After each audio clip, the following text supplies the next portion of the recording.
I can't believe they're already behaving badly. Hey, when I drove my school bus, That's right. and I did, I drove it for elementary, middle, and high school. I had stints with both. And my technique was, first of all, you notice the big mirror you have on school buses? Yep. You know, you don't have your average rear view mirror. You know what that's for? That's for minding the kiddies. Right. That's for taking care of the kiddies.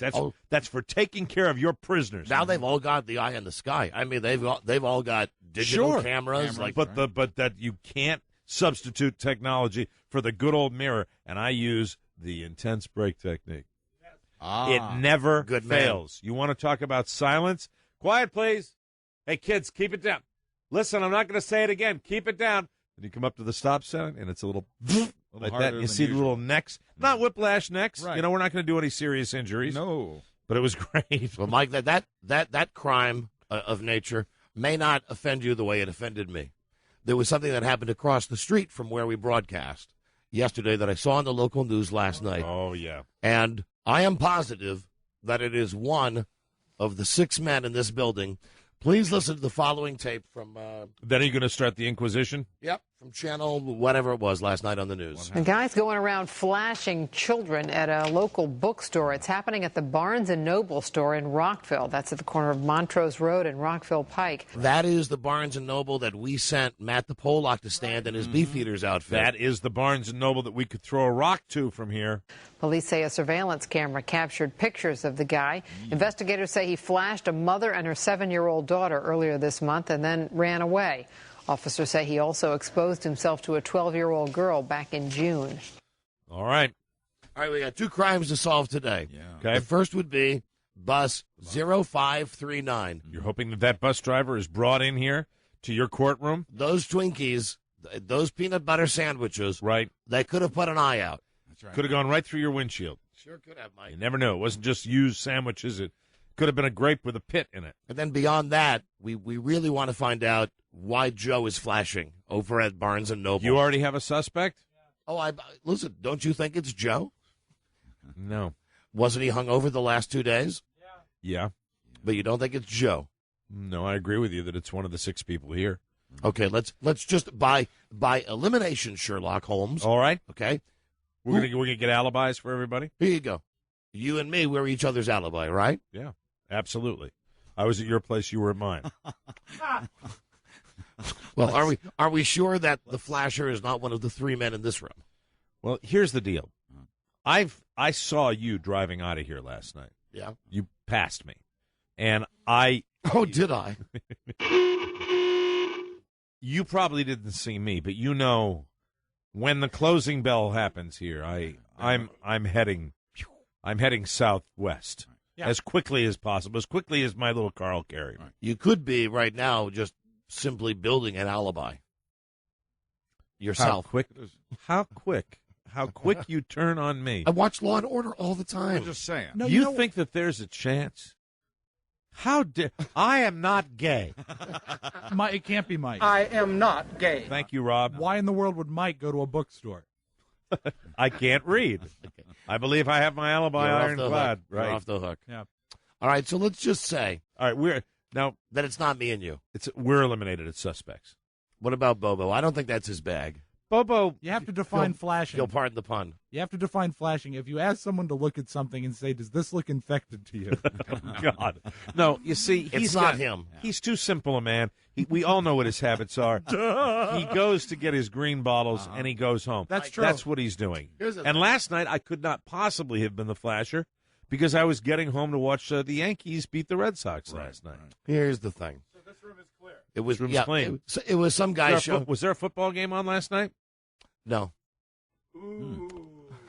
Oh boy, no football game. Was your good lady home last night? Yeah, she was. She would vouch for me. Okay, then you're off the hook. Can I just say this as a way of clearing? I believe everyone in this room, but and I appreciate Everyone the in this room. the Law and Order volley back. Yes.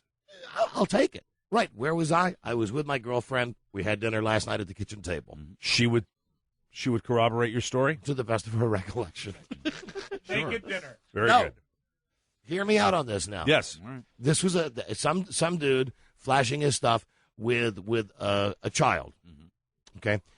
Everyone in this room has fathered a child and would never dream of exposing a child, if you'll pardon the pun, to that type of thing. Correct. You know Because why? we value our children. Because our moral codes Yes. Right. will not Yes. be penetrated.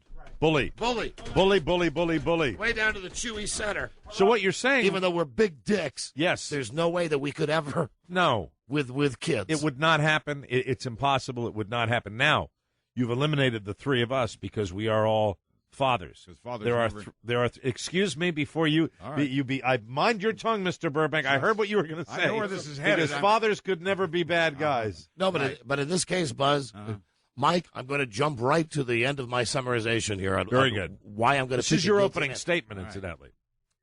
I believe that you will find this flasher is the man in the back who owns the most cats.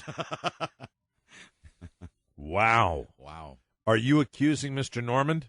I do not know who owns more cats, if it's Buzz, John, or Joe. Well, I think I know who the winner's going to be with that one. Is that regular cats, domestic cats, or cats that are wild? Or as they're known, queer cats? Feral cats. Feral. Just domestic cats. How many you got, Buzz? I have two. Joe? Joe has one. John, how many do you have? John has 3. By the way, in my defense, I'd just like to say it was a bookstore. What would I be doing in a bookstore? That's already been used. Mike's already got dibs on that. Well, I think that what we have to do then, and this is essential, is we have to narrow it down to the two guys that have the most cats. And I think we've got to widen the parameters of our search to make it beyond just domestic house cats. Yes, it can be wild cats How as many well. total cats are living with you, are you taking care of? In your care. Buzz. Two. The total is 2. Joe.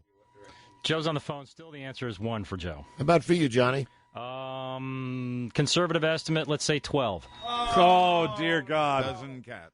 Dear God. However, Don, Yeah, Mike. simply because he's taking care of the astronomical number of 12 cats, It's more than that. You know it's more like 20. that cannot possibly totally incriminate him. I hate to do this. This pains me greatly, but I would present to you the gentleman who has had a problem with strollers through most of his life, his adult life. What better way to protest those strollers in airports, the inconvenience of children, than to go, here, take a look at that, and then run away? I say it is the good gentleman from Virginia sitting across the glass. Buzz, where were you yesterday after the show? Well, I went home to have dinner. No, wait, my wife was out for dinner last night. Was she really? Yeah, she really was. So we really didn't have to be home right away. All right, let me ask another question, Buzz. Do you own a trench coat? Well, sure. And London- what's with Buzz? all those paper cuts? London fog. Do you have a penis? Yes, I do. Guilty both times. This is very, very difficult. Do you have any questions for Mr. Normand? Well, yes, John. He's holding up apparently some sort of the sign from the stand. Oh, how says, convenient. The producer is now telling us to take a break like we have to play commercials, and we haven't even gotten this investigation underway yet. Seriously, John, how many wild cats do you watch? Like 10 or 12. 10 wild. Joe, how many? Come on, Joe. Be honest. I think it's about 27 at this point. See, the truth finally comes out. Yeah, 27. So it's between John, Joe, and Buzz. I propose a 9-minute recess. Amen, brother. We'll be right back. This is the Don and Mike Show.